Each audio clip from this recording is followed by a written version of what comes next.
Todos los seres humanos buscamos vivir una vida plena, saludable, abundante y feliz. ¿Te has preguntado qué es lo que te frena a conseguirla? Te invito a emprender el viaje de autoconocimiento para así poder develar tu historia y lograr ser compasivo contigo y con los demás. Yo soy Denise Ramos, soy psicóloga clínica y esto es Sanando la Raíz. Hola, ¿cómo están? Feliz semana a todos ustedes, feliz lunes. Espero que se estén sintiendo de maravilla el día de hoy. Y pues lo prometido es deuda. Yo voy a traerles el tema de los mecanismos de defensa, ya que se los prometí desde el capítulo número 1, es la continuidad de ese capítulo que era el inconsciente. Si aún no lo has escuchado, te invito a que lo hagas primero y después ya te pases a este. El tema de los mecanismos de defensa es súper vasto y extenso. Por supuesto que sería imposible resumirlo en unos cuantos audios, pero por lo menos podemos hacer unas probaditas y así podemos estimular tus ganas de buscar y conocer más al respecto. Retomando un poco, el funcionamiento del inconsciente se basa principalmente en mecanismos que defienden nuestra supervivencia o sobrevivencia. Defienden nuestra estabilidad mental y emocional. Hoy vamos a desarrollar un poco más estos mecanismos. Ellos se dividen en primarios, que se dan durante los primeros años de vida, donde vamos conformando nuestras experiencias inaugurales, es decir, por primera vez se viven, y los secundarios, que se dan en épocas posteriores al desarrollo humano y generalmente tienden a preservar el criterio de la realidad. Vamos arrancando con los primarios. Número 1. La negación. Tiene que ver con rechazar la idea de que algo específico ha sucedido en nuestras vidas. El programa interno o inconsciente es: si yo no lo acepto, no existe. Generalmente son vivencias que se sitúan como desagradables. Este es un mecanismo que sirve para la adaptación de una nueva realidad, pero antes de que suceda, debo negarlo para poder tramitarlo más suave, ya que generalmente es información que llega abruptamente, sorpresivamente. Por ejemplo, la pérdida de algún ser querido. Los duelos se inician con este mecanismo generalmente, y entonces, si estoy viviendo una pérdida de alguien que quiero tanto y la información aún no puedo procesarla porque me siento en shock, es decir, pasmado, congelado, entonces mi mente se da cuenta que la información aún no puede ser tramitada y entra en juego con este mecanismo de defensa. Comienzo a negar lo que sucedió. No es únicamente decir no pasó, sino también seguir, por ejemplo, viendo a esa persona que falleció en mi casa o alrededor de mis espacios, escuchando su voz, despertándome y sintiendo que todo fue un sueño. 2. El retraimiento o aislamiento. Este se basa principalmente en alejarse o retirarse de la situación indeseable, porque parece más seguro retirarnos y crear una barrera entre nosotros y la situación que percibimos como amenazante. Por ejemplo, un niño pequeño que está viviendo mucho estrés porque en casa los padres pelean demasiado entre ellos.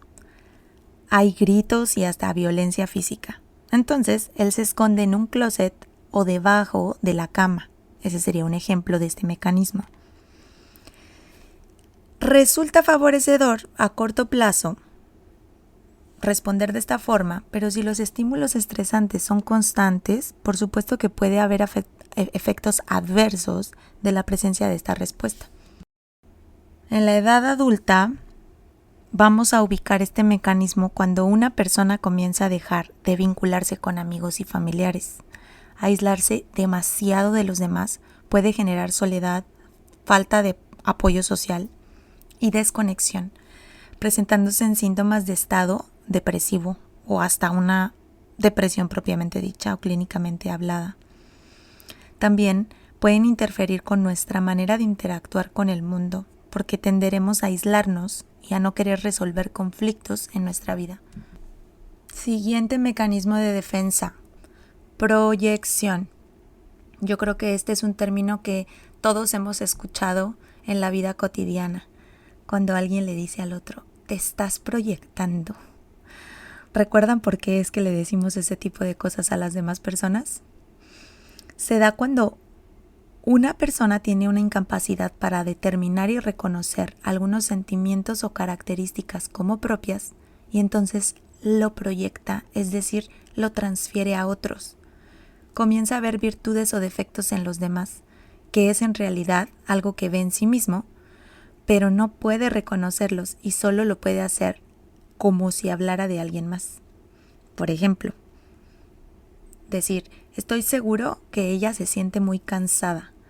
Definitivamente no puede más. Y generalmente la otra persona desmiente esto y dice, no es verdad, yo no me siento cansada. Es ahí donde podemos ver que se ha proyectado una idea personal. Te dije un ejemplo muy burdo también, pero es para que lo entiendas un poquito. También te voy a decir otro. Una persona que odia a su compañero de trabajo, pero como es inaceptable esta idea para la conciencia, ¿sí? Decir o pensar lo odio o me cae muy mal, entonces se convence de que el otro es el que lo odia a él. Y entonces comienza a nombrar todas las cosas que esa persona hace para reforzar la idea y la interpretación de lo que está afirmando. Como por ejemplo decir, llegué y no me saludó. Vieron que llegué y no me saludó, es una persona muy grosera, seguro yo no le caigo bien, pero es todo lo contrario. Este mecanismo se usa para expulsar aquello que nos hace daño. Por ejemplo, una persona que está altamente enojada con el mundo, sin darse cuenta, percibe esa misma agresividad y esa mala intención en toda la gente que lo está rodeando. Te voy a dar más ejemplos, un poco más comunes de la vida adulta, cómo se presenta. Cuando alguien roba y comienza a creer que otra persona le va a robar a él o ella. Cuando alguien es infiel o piensa en ser infiel y comienza a obsesionarse con la idea de que su pareja puede ser infiel. Esta también es muy común. Y no son solo ejemplos negativos, también puede ser lo opuesto. Cuando una persona halaga todo de otras, su cabello, su aspecto, su forma de ser, y es algo muy común y recurrente, generalmente están proyectando lo que podrían reconocer en ellos, pero por alguna razón han aprendido que no es seguro. Entonces, no hay una aceptación personal y por eso lo transmiten hacia otros. Mecanismo de defensa de disociación. Se da cuando el sujeto se desconecta de la realidad para conseguir sobrellevar alguna experiencia doliente o hasta traumática. A veces es pasajero el efecto, pero en otras ocasiones permanece y en esos casos puede causar severos trastornos a la personalidad. Por ejemplo, casos extremos como catástrofe natural, un atentado, la guerra, agresiones, abusos físicos y sexuales. Ocurre una escisión en el recuerdo. Esto quiere decir que parte de ello se olvida o se borra, pero no todo. Así que esa parte que no, regresa en forma de flashbacks, en forma de síntomas, de dolores corporales, insomnio, irritabilidad, comportamientos impulsivos, algún abuso o excesos a sustancias o comida, o cualquier comportamiento en realidad. La disociación es la sensación de estar separado de ti mismo y de tus emociones, pensamientos, sentimientos y hasta de tu propio sentido de identidad. Y el último mecanismo primario sería el control omnipotente. Voy a hacer el paréntesis aquí para decir que va a depender mucho a qué autor estés leyendo, vas a encontrar distintos mecanismos. Porque Freud inauguró varios mecanismos de defensa, después su hija Anna Freud integró otros y van a variar dependiendo cada autor que busques. Estoy tratando de hacerte una condensación respecto a los que me parecieron más importantes y que yo puedo no solo haber visto en teoría, sino que también se traen y se condensan en la vida real, en la vida cotidiana. Este sería el control omnipotente. Aquí la persona no es capaz de reconocer la existencia del otro con una voluntad distinta a la suya, y entonces se basa en la creencia de que todo lo que desea lo puede conseguir por encima de los demás. Por ejemplo, un hombre muy celoso que se siente amenazado porque piensa que su pareja le va a ser infiel, entonces comienza a llevar una serie de acciones para evitar que lo haga, como pedirle que no salga, que no hable con otras personas, revisarle el celular, etc. ¿Te das cuenta cómo muchos de estos mecanismos de defensa hablan de un comportamiento? Y recuerda, cuando estamos hablando de un comportamiento, estamos hablando de personalidad, más cuando se trata de un comportamiento recurrente. Ya estamos metiendo y mezclando aquí todos los temas. Recuerda que en algún episodio posterior te voy a hablar de los tipos de personalidad.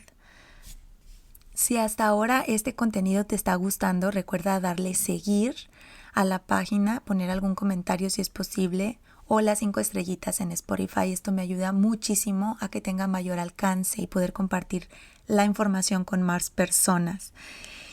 Y por supuesto que si te ha encantado, pues te invito a que compartas los episodios. Bueno, continuemos. Vamos a ir con los mecanismos de defensa secundarios. Secundario simplemente significa que implica límites internos, y en los primarios tenía que ver más con los límites entre nosotros y el exterior. ¿Ok? Hagamos esta diferenciación, aparte de la principal que ya les había dado, en qué momento del desarrollo se integran o se dan. Comencemos con el mecanismo de defensa represión. Ocurre cuando la experiencia suele ser perturbadora o inconcebible para la conciencia, así que se sustrae el significado de la experiencia molesta o traumática, incluyendo los deseos o cualquier sentimiento asociado. Y entonces esto se entierra en el inconsciente. Momentos demasiado angustiantes para nosotros podemos simplemente olvidarlos, entre comillas, porque esa información va a seguir guardada ahí. Pero recuerden, va a empujar hasta que salga nuevamente a la conciencia. En este mecanismo se sustrae toda o cierta información parcial de los acontecimientos o de los simbolismos. Lo que queremos es evitar a toda costa revivir esos momentos tan angustiantes. Por eso es que emerge este mecanismo. Por eso es que nos defiende de revivir o de asociar palabras o simbolismos con algún significado para evitar sentirnos incómodos, pero no solo incómodos, sino súper angustiados. El siguiente es la regresión. El anterior era represión, es decir, sustracción, y este es regresión, de regresar. Es el proceso por medio del cual la persona justamente regresa a momentos infantiles o anteriores a su desarrollo actual. Lo hace como protección por no poder adaptarse a las nuevas formas. Por ejemplo, cuando un niño comienza a orinarse en la cama porque acaba de llegar un nuevo hermanito a la vida, a la casa. Es como que de alguna manera está defendiendo su territorio o está diciendo: quiero llamar la atención o requiero de alguna manera estar en ese otro punto para no perder mi lugar. O un adolescente que pide permiso para salir a cualquier lugar que se le antoje y se le niega este permiso. Entonces empieza a actuar con un berrinche y gritos como si estuviera más pequeño. Se hace presente la frustración. Estos comportamientos, por supuesto que también pueden suceder en un adulto, de hecho es muy común. Y siguiente, mecanismo de defensa, desplazamiento, que consiste en redireccionar y focalizar las emociones de la gente que origina el displacer hacia otro que no lo hace. Por ejemplo, en las fobias creemos tenerle miedo a cierto animal o situación, pero en realidad hay algo detrás de ello que no hemos podido ver. información que no nos ha llegado a la conciencia. No es que necesariamente les tengamos miedo a esa cosa, animal o comportamiento, sino que ese símbolo se le ha quitado de alguna manera, se le ha desplazado hacia otro lugar, porque, como les digo, nos está defendiendo,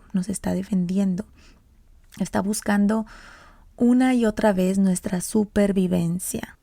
Otro ejemplo de este mecanismo puede ser cuando tu esposo o esposa está enojado con su jefe en el trabajo, pero viene y se desquita contigo. No nada más tu esposo, cualquier persona que tú veas que se está desquitando, saca su ira y rabia con el mínimo pretexto que tenga, porque no puede ir y decirle esas cosas al jefe, ya que de alguna manera sabe que lo podrían hasta despedir. Eso es un mecanismo de desplazamiento muy común, como puedes notar. Siguiente será la sublimación. Se basa principalmente en trasladar o descargar la energía de distintos deseos o impulsos que generalmente en la sociedad son prohibidos para encontrar una forma más sutil de expresarlos. Por ejemplo, a través del arte, el sujeto expresa y libera sin necesidad de hacerlo por medio de sus emociones o deseos, literalmente, lo condensa y lo traslada a uno más apto, a una forma mucho más viable de expresión. Siguiente será compensación o formación reactiva, así se llama este mecanismo. Es una defensa contra los pensamientos y sentimientos indeseados o inaceptables. Entonces, termina por transformarlos por medio de sus opuestos. Por ejemplo, una persona que tiene un sentimiento de odio y rechazo por el comportamiento de su padre, porque le parece controlador y llega hasta a despreciarlo. Entonces, como esto es intolerable pensar conscientemente, lo va a transformar en su opuesto y se termina colocando como una persona complaciente que se desvive para cuidar a su padre a pesar de lo que diga de él. Entonces, es literalmente voltear la situación, ponerla completamente contraria. De alguna manera, este también se asocia un poco con el de negación. ¿Qué tal les parecieron? Sé que es mucha información, pero de alguna manera nos ayuda a conocernos un poco mejor y a nuestro comportamiento. Gracias por llegar hasta aquí, querido interlocutor. Ha sido un placer acompañarte el día de hoy en donde sea que te encuentres. Te mando un abrazo. Si este episodio te generó dudas, cuestionamientos acerca de tu propio comportamiento, comentarios o ganas de explorar un poco más, recuerda que siempre puedes escribirme al email o a Instagram, Facebook. Estoy en todas las redes sociales. Vas a encontrar mis datos exactos en la descripción del podcast. Te mando otro abrazo gigante, que tengas feliz semana. Nos vemos el próximo lunes. Feliz día.